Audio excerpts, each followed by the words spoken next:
బ్యారేజీల్లో లోపాలకు బాధ్యులెవరో కాళేశ్వరంపై నేడు జస్టిస్ ఘోష్ నివేదిక నీటిపారుదల శాఖ కార్యదర్శికి అందజేత 15 నెలల పాటు లోతుగా విచారించిన కమిషన్. కాళేశ్వరం బ్యారేజీలపై విచారణ జరిపిన జస్టిస్ పిసి ఘోష్ గురువారం ప్రభుత్వాన్ని నివేదిక అందజేయనున్నారు. ప్రభుత్వ రాజకీయ అధికార వర్గాల్లో చర్చనీయాంశంగా మారిన ఆసక్తి రేకెత్తించిన కాళేశ్వరం కమిషన్ తుది నివేదికను గురువారం ఉదయం బీఆర్కే భవన్లోని కమిషన్ కార్యాలయంలో నీటిపారుదల శాఖ ముఖ్య కార్యదర్శికి సీల్డ్ కవర్లో అందజేయనున్నట్టు సంబంధిత వర్గాల ద్వారా తెలిసింది. కమిషన్ గడువు గురువారంతో ముగియనుండటంతో జస్టిస్ పిసి ఘోష్ నివేదికను అందజేసి శుక్రవారం కోల్కతాకు వెళ్లనున్నారు. సుమారు 15 నెలల పాటు లోతుగా విచారించిన కమిషన్ నివేదికలో ఏముండబోతుంది, ఎవరిని బాధ్యులుగా చేయబోతుంది, బ్యారేజీలలో లోపాల కారకులుగా ఎవరిని పేర్కొనబోతుంది తదితర అంశాలు సర్వత్రా చర్చనీయాంశంగా మారాయి. 2024 మార్చిలో కమిషన్ ఏర్పాటు. కాళేశ్వరం ఎత్తిపోతల పథకంలో భాగంగా నిర్మించిన మేడిగడ్డ బ్యారేజీ 2023 ఆఖర్లో కుంగడం, పియర్స్ దెబ్బతినడంతో పాటు అన్నారం సుందిల బ్యారేజీల్లో సీపేజ్ సమస్యలు ఉత్పన్నమయ్యాయి. 2023 డిసెంబర్లో రాష్ట్రంలో అధికారంలోకి వచ్చిన కాంగ్రెస్ ప్రభుత్వం మేడిగడ్డ బ్యారేజ్ దెబ్బతినడం, మిగిలిన బ్యారేజీలో సీపేజ్ సమస్యలు ఏర్పడడంపై విజిలెన్స్ విచారణతో పాటు నేషనల్ డ్యామ్ సేఫ్టీ అథారిటీ అధ్యయనం చేయించింది. ఇవాళ కాళేశ్వరానికి సంబంధించినటువంటి కాళేశ్వరం ఎందుకు కూలింది, కారకులు ఎవరు అనేది జస్టిస్ ఘోష్ గారు ఇవాళ నివేదిక ఇవ్వబోతా ఉన్నాడు.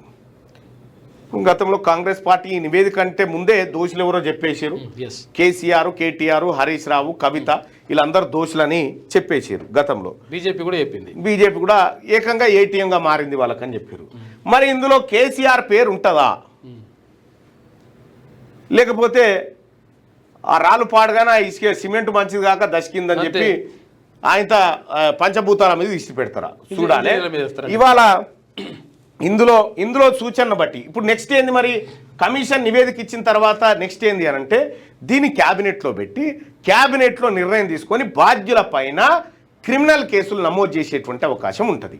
మరి క్యాబినెట్లో పెట్టాల్సిన బాధ్యత రాష్ట్ర ప్రభుత్వాన్ని, కాంగ్రెస్ ప్రభుత్వాన్ని. వాళ్ళు పెట్టి ఈ బాధ్యులు ఎవరు, ఇందులో నిజంగా కేసీఆర్ ఉంటే కేసీఆర్, హరీష్ రావు ఉంటే హరీష్ రావు. ఎందుకంటే ఇంజనీర్లు కూడా చెప్పారు ఆయన చేయమంటే చేసిన మాకేమేరక డిజైన్లు అని.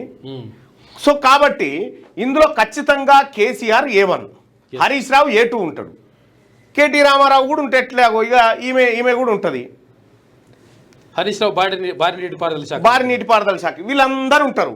మరి వీళ్ళ పైన చర్యలు తీసుకుంటారా చూడాలి. మరి రాష్ట్ర ప్రభుత్వం 15 నెలల నుంచి ఎంక్వైరీ చేయించింది దీని మీద. ఇక నివేదిక అందిన తర్వాత ఏమొస్తుందో చూడాలి. నాకు తెలిసినంత వరకు కాంప్రమైజ్కే పోతారు అంతే.